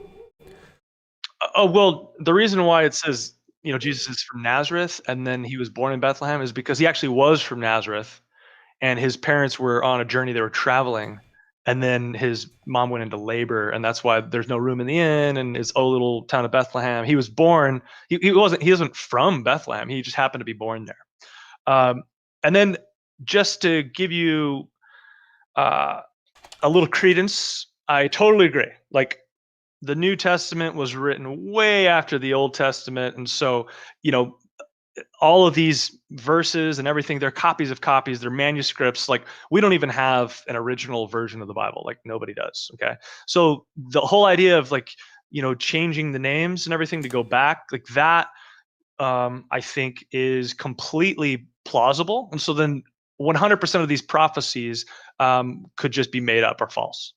But then something amazing happened. And that is in the 1940s, a Bedouin goat herder was trying to find a goat in the caves of Qumran, which is right above the Dead Sea. And he threw a rock into one of the caves to try to scare the goat out. And he heard the sound of breaking pottery and he found the Dead Sea Scrolls. Now, the cool thing about it is that the Dead Sea Scrolls were actually buried 300 years before Christ was born by the Essenes. And so if the New Testament happens and it's written down that we don't have any copies of anything, so all the way up until the 1940s, yeah, the argument that all of these things could have been refabricated to make them work would have been great. But the only difference between the Dead Sea Scrolls and the Bible that we have today is that obviously it was in ancient Hebrew. And so these prophecies are all pretty difficult to discount because now we have this book that was buried 300 years beforehand that now is exactly the same as we have today with the same fulfilled prophecies. So do you want to go into another prophecy?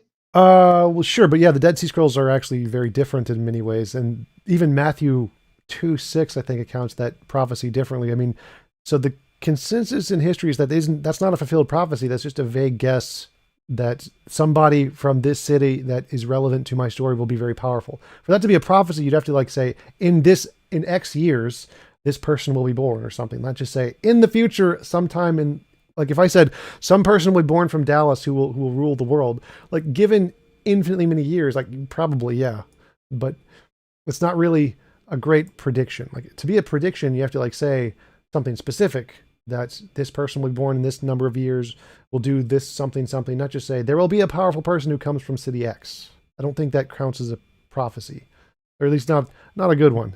Well, there's multiple prophecies. Sure. There's so many that add up after a while. Let's see here. This one is really interesting. Um. All right. Where is it? It is in the book of Daniel. And all right. So know and understand that this, from the time that the word goes out to restore and rebuild Jerusalem until the anointed one, the ruler, comes, there will be 7 sevens and 62 sevens. It will be rebuilt with streets and a trench, but in the times of trouble, after the 62 sevens, the anointed one will be put to death and will have nothing. The people of the ruler who will come and destroy the city of the sanctuary, the end will come like a flood, and war will continue until the end and the desolations have been decreed. He will confirm a covenant with many for 1 7. In the middle of the 7, he put an end to the sacrifice and the offering. And at the temple, he will put up an abomination that causes desolation until the end of this decree is poured out on him. All right. So Daniel was a prophet who lived hundreds of years before Christ. And here he is predicting by increments of sevens. Okay, so each one is worth a year. Okay, and so when you multiply that out, he says that the Messiah is going to come somewhere before the destruction of the second temple. And then says that the destruction of the second temple is going to happen in the year 70 AD. So here he is predicting the Messiah coming in a window of time before the destruction of the second temple. Then the second temple was destroyed. And so there's some timing right there for you. And you can look at it. It's Daniel 9 uh 25.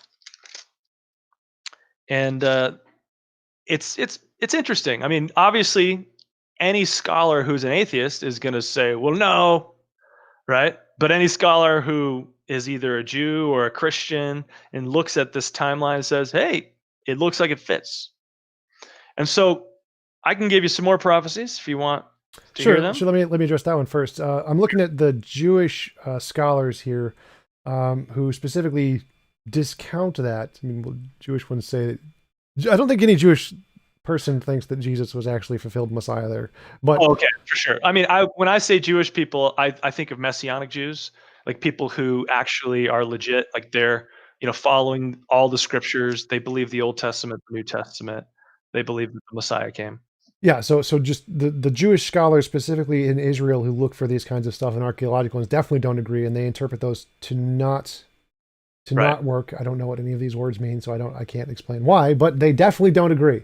So in order to explain the non-fulfillment of Daniel's prediction, most evangelicals identify Daniel's four empires as Babylonia, Medo-Persia, Greece, and Rome. They argue that the symbolism of the statue and the beast fits the interpretation more naturally and straightforwardly than the critical interpretation. I'm just reading an article. So, I think any Jew that discounts that is a prophecy really has to look at the hard fact of when the temple was destroyed. And so, if they're still waiting for the Messiah to come back before the second temple was destroyed, then who are they waiting for? Because the second temple has already been destroyed. And so it starts to become an irrational argument, because if Jesus wasn't the Messiah and the second temple is destroyed and the Islamic Dome of the Rock is now on top of that temple, what are you going to do? Build a third temple and call that the second temple?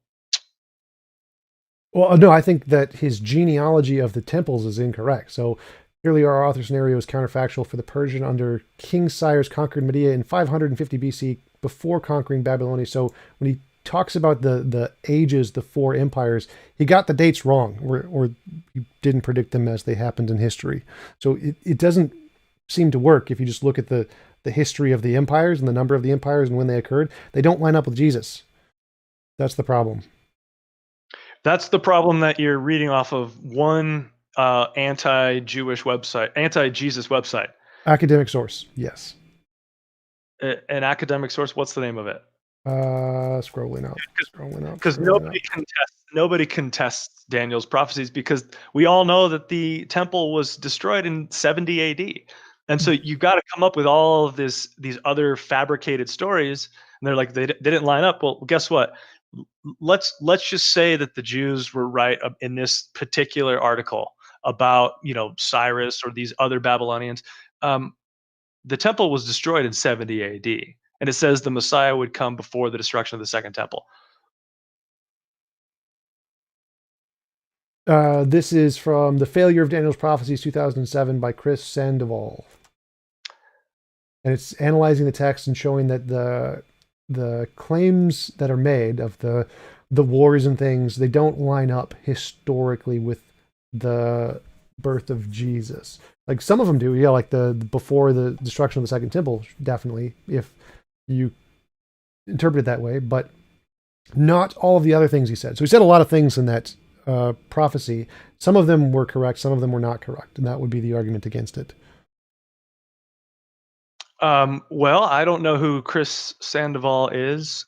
Is this I'm sure he's probably an atheist or a Jew, and he's got a bend. Oh, I just found him. It's called the secular web, and you're like saying this is scholarly. Yeah, they publish academic papers. He has nothing in here that is uh shows anything that is published. Like, where is he being peer reviewed? Like none of this stuff. Yeah, those are usually peer-reviewed stuff. Yeah. Okay, on dude, you're going to the secular website to prove this stuff. Like that seems a little dishonest. I mean, you're going to an atheist website to find something about this. Okay, so that's great. I mean, you're saying when you say all scholars, um, what you're really saying is all scholars on your secular website. No, this is the secular websites. Just find a resource of the papers. It's a little dishonest. It'd be like me going to like a super hardcore like creationist website and be like, aha, origin of life is wrong, man. Look at all these people on this website. No, this is a resource. This isn't. I have This to isn't. give you a bit of a faux pas on that one. So this is a resource of academic Okay. papers. This is not the site itself doesn't publish anything. I looked at the site. Yeah, It's the site public. itself doesn't publish Trust me, anything. It's a you're finding resource of papers. your So resources. it right there. lists papers published in academic journals from colleges. That's what this stuff is. It's not the paper itself doesn't publish anything. The journal itself. So Right. like You're finding it through the biased lens of the secular web. So they're Right. just going to give you exactly what you want to hear. You're in an echo chamber, man. yeah, if I want to find papers that contradict your point, then the best place to look is people who like literally find resources of those things. Right. Yeah, but you can find the consensus on the topics and refer All to right. that. This is like just So I'm gonna Wikipedia. read another one for you, and I want you to tell me what you think about this. All right, here it is. This is a good one. Okay.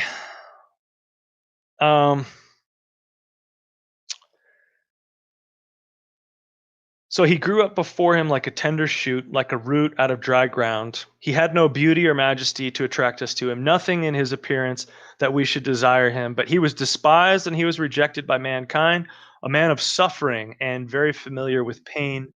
Like one from whom people hide their faces, he was despised, and we held him with low esteem. And surely he took up our pain and he bore our suffering, yet we considered him punished by God, stricken by him, and afflicted. But he was pierced for our transgressions, he was crushed for our iniquities. The punishment that brought us peace was on him, and by his wounds we are healed. And like all sheep, we have gone astray. Each of us has turned to our own way, and the Lord has laid on him the iniquity of us all. So it sounds like there is a prophet who suffered and went through suffering. I think that's what it says, right? That's essentially the only things it predicts is that there is some kind of a prophet who will go through a great deal of suffering and understand suffering.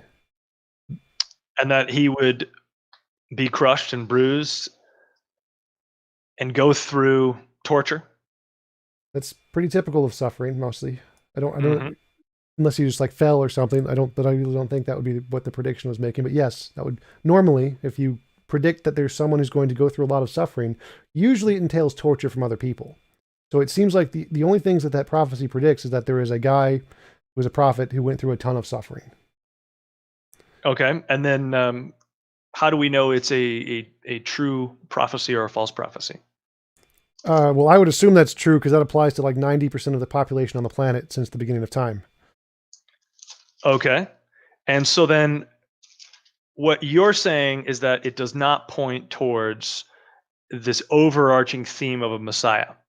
Because you're just saying, you know what, we're going to have all these prophecies that kind of talk about the same stuff over and over and over again of this suffering servant that's going to be coming, that is going to bear our iniquities, our transgressions, that's going to be bruised and despised. And so then the whole overarching theme of redemption for the Bible, you're just going to be like, well, it's just a coincidence that all these are pointing to the same idea. I It could don't. have been for anybody. No, I don't think that's a coincidence. I think that that's true of literally every religion pretty much throughout history, is that you have a group who rises up and then that group is persecuted and then the leader is usually tortured or killed. That's pretty much true of most religions and most stories about religions throughout most of history. So I don't see that as special. Yeah. The only difference is we've got Jewish archaeology that points to the authenticity of the rivers, the streams, the dates, the places, the kingdoms, the people who actually existed. All the other religions, they have mythological, kind of mystical ideas about their heroes. They don't write down legitimate things about them, that they were, bumbling idiots at times. Also, stories from outside the Bible, like historians, Greeks, Romans, Jews, Christian haters, they actually also confirm all of the dates, places, and stories that took place in the Bible.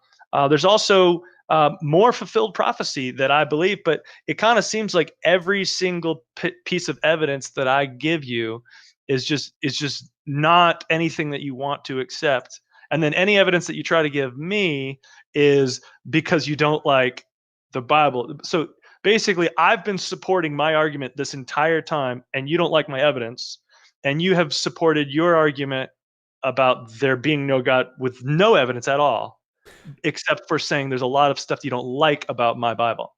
No. So again, I said when talking about objective morality, the way you do that is you compare which answers moral questions. So in that case, it's like saying, yes, his answers are wrong in that case. But that wasn't the argument. So again, as I said like 4 times, that isn't Right. an argument against God's existence. That's just Sure. just about objective morality.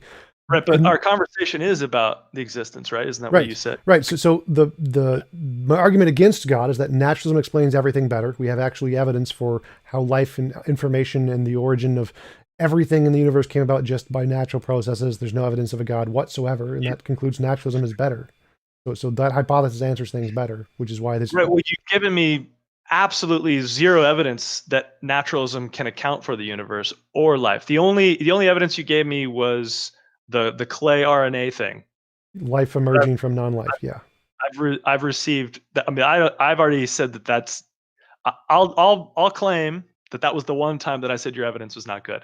How many times did you claim that my evidence was not good in supporting my claims? And so I think at this point we're probably both going to believe what we want to believe, and um, we had a great conversation today talking about that.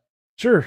I can agree with that for sure. I think that it's an interesting conversation to present both of our sides and essentially just let the audience decide what they think is more reasonable. It's a great talking with you. It was a pleasant conversation. You're no Darth Dawkins, that's for sure. Darth Dawkins is a guy we get in fights with. So Jeff Dawkins? Darth Dawkins. So I don't know who that yeah, is. he's an internet troll. Don't worry about it. But yeah, it was Well, really. I'll tell you what, my number one goal in life is to make friends with people and get better at disagreeing. So like I never ever ever want to get into a fight with people. Yeah, and it was pleasant talking with you. I enjoyed hearing your thoughts, and you didn't interrupt at all. So it's great. You're a wonderful person to talk with. So I really appreciate you coming on, and it was love to talk with you again sometime. Thank you. Love to talk to you too.